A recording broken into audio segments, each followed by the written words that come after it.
Welcome to भाई की पढ़ाई सब्सक्राइबर, और जिन्होंने नहीं किया वो कर दो। Hey guys, welcome back to my YouTube channel. How you doing? नहीं यार, इंग्लिश में वो अपनेपन वाली फील नहीं आ रही। हिंदी में ही वेलकम करूंगा मैं तो। और भाई लोग आ गए? बाकी सब बढ़िया? और यार पढ़ने से पहले दिमाग और आंखें एक्टिव होनी चाहिए। चाहे तो एक बार मुंह धोकर आ जाओ, वरना कुछ तो बिना मुंह धोए अपनी भूंडी सी शक्ल लेकर आ जाएंगे। तो चलो कहानी को आगे बढ़ाते हैं, लेकिन कहानी को आगे बढ़ाने के लिए एक बार पीछे जाना पड़ेगा। चैप्टर 1 टाइप्स ऑफ रिएक्शन याद है? उसमें एक टाइप था डिस्प्लेसमेंट रिएक्शन। उस टाइम पर हमने जो डेफिनेशन पढ़ी थी वो ये थी, reaction in which a more reactive element displaces a less reactive element from its compound.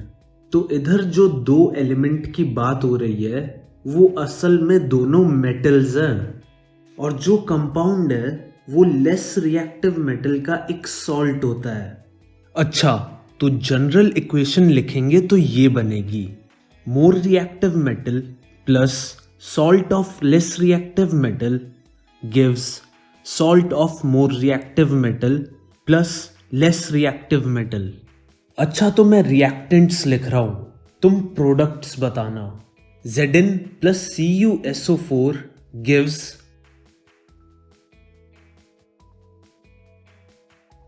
जितना मुझे लगता है तुम्हारे दिमाग में ये प्रोडक्ट्स बन रहे होंगे, ZnSO4 प्लस Cu, जो कि बिल्कुल सही आंसर है। अच्छा, ऐसा ही एक और सवाल सॉल्व कर दो मेरे लिए। Fe प्लस CaSO4 गिव्स, जल्दी से बता दो प्रोडक्ट्स क्या बनेंगे।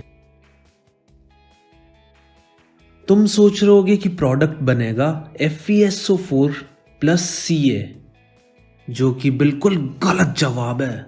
असल में कोई रिएक्शन ही नहीं होगी, क्योंकि आयरन और कैल्शियम में ज्यादा रिएक्टिव कैल्शियम है और लेस रिएक्टिव आयरन। तो less reactive metal more reactive metal को उसके सॉल्ट से डिस्प्लेस नहीं कर सकता, इसलिए रिएक्शन नहीं होगा। अब ये सवाल उठता है कि हमें ये कैसे पता चलेगा कि कौन सा मेटल ज्यादा रिएक्टिव है और कौन सा कम।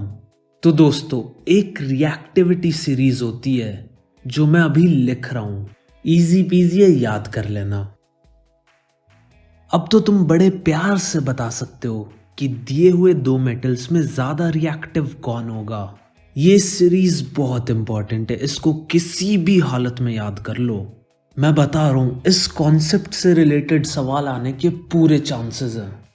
बढ़ते हैं अगले टॉपिक की तरफ, लेकिन आगे बढ़ने से पहले मैं ये अज्यूम करके चल रहा हूं कि तुम लोगों को 20 एटॉमिक नंबर तक के एलिमेंट्स और उनकी इलेक्ट्रॉनिक कॉन्फ़िगरेशन बनानी आती है। हम बात करने वाले हैं कि एक मेटल और एक नॉन मेटल कैसे रिएक्ट करते हैं। मेटल में सोडियम ले लो और नॉन मेटल में क्लोरीन, तो इन दोनों का रिएक्शन कैसे होगा? तो यार, उस सोडियम की इलेक्ट्रॉनिक कॉन्फ़िगरेशन होती है 281, और हर एलिमेंट चाहता है कि उसका आउटर मोस्ट ऑर्बिट इलेक्ट्रॉन से कंप्लीटली फिल्ड हो। सोडियम को ऐसा करने के लिए एक इलेक्ट्रॉन लूज करना पड़ेगा। वहीं क्लोरीन की कॉन्फ़िगरेशन 287 होती है, तो उसे एक इलेक्ट्रॉन की जरूरत है जिससे उसका आउटर मोस्ट ऑर्बिट फिल हो जाए। तो भाई साहब, सोडियम को एक इलेक्ट्रॉन लूज करना है और क्लोरीन को एक इलेक्ट्रॉन मांगता है। अगर ये दोनों साथ आ जाएंगे तो दोनों के जीवन में खुशी आ जाएंगी। तो यहां पर अब होगा क्या? सोडियम का एक इलेक्ट्रॉन क्लोरीन के पास चला जाएगा और ये दोनों मिलकर बनाएंगे आयोनिक कंपाउंड।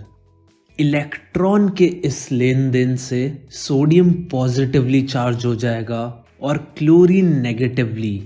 अब दोनों ऑपोजिट चार्ज के आयंस के बीच एक फोर्स ऑफ अट्रैक्शन होगा जिससे ये दोनों जुड़ जाएंगे। Ionic compound transfer of electron से बनते हैं, जिसमें इलेक्ट्रॉन डोनर मेटल होता है और इलेक्ट्रॉन एक्सेप्टर नॉन मेटल। चलो अब हम 3 स्टेप में आयोनिक कंपाउंड की फॉर्मेशन दिखाएंगे। जैसे सोडियम और क्लोरीन का केस ले लो। Na gives Na plus electron. Na बन जाएगा Na पर एक पॉजिटिव चार्ज प्लस एक इलेक्ट्रॉन, और वहीं Cl प्लस एक इलेक्ट्रॉन कर देंगे तो हमें मिल जाएगा Cl और उसके ऊपर एक नेगेटिव चार्ज।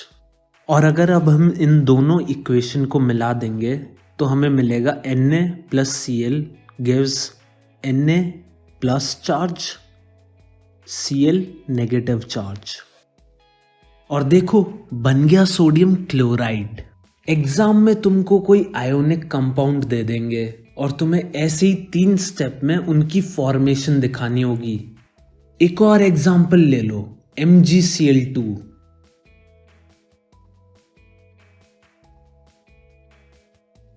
देखा इजी तो है, बस ये 3 स्टेप दिखाने हैं। चलो अब एक एग्जाम्पल और देख लेते हैं, बल्कि देखने से काम थोड़ी चलेगा, खुद ट्राई करो।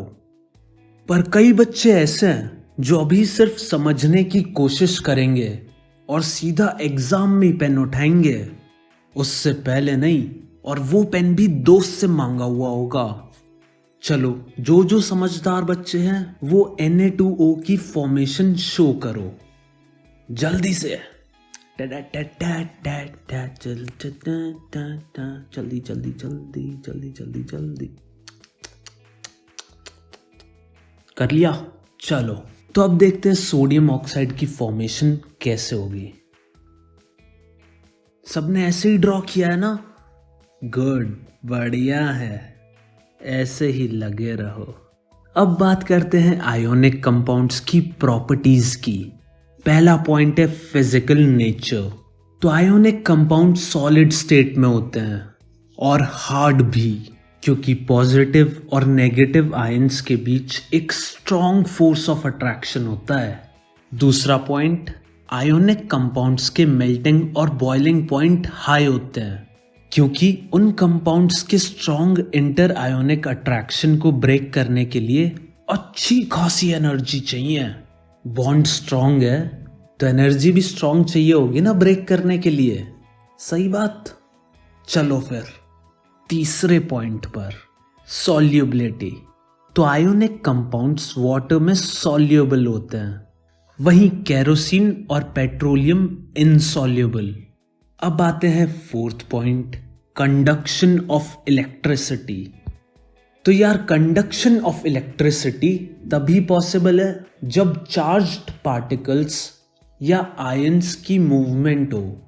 तो आयोनिक कंपाउंड सॉलिड स्टेट में इलेक्ट्रिसिटी कंडक्ट नहीं करते, क्योंकि रिजिड स्ट्रक्चर में आयंस कैसे मूव करेंगे। पर आयोनिक कंपाउंड मोल्टन स्टेट में इलेक्ट्रिसिटी कंडक्ट करते हैं। मोल्टन यानी जब वो पिघल रखे हों। जब वो सख्त होते हैं तब वो इलेक्ट्रिसिटी को पास नहीं होने देते, जब वो पिघल जाते हैं तब वो इलेक्ट्रिसिटी को पास होने देते हैं। इसीलिए कभी भी पिघलो मत, सख्त बने रहो। वो मोल्टन स्टेट में इलेक्ट्रिसिटी कंडक्ट कर पाते हैं क्योंकि मोल्टन स्टेट में ऑपोजिट चार्ज आयंस का फोर्स ऑफ अट्रैक्शन खत्म हो जाता है। हीट उस फोर्स को ओवरकम करती है और आयंस फ्री हो जाते हैं, बिल्कुल अलग अलग, कोई अट्रैक्शन नहीं। और इस कारण वो मोल्टन स्टेट में इलेक्ट्रिसिटी कंडक्ट कर पाते हैं। और ये जो 4 पॉइंट्स है ये एग्जाम में पूछे जाते हैं। या फिर ऐसा क्वेश्चन आ सकता है कि why do ionic compounds have high melting point, या why they conduct electricity in molten state.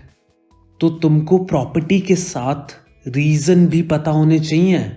तो भाई लोग आज के लिए इतना ही ज्ञान काफी है, मिलते हैं अगले एपिसोड में।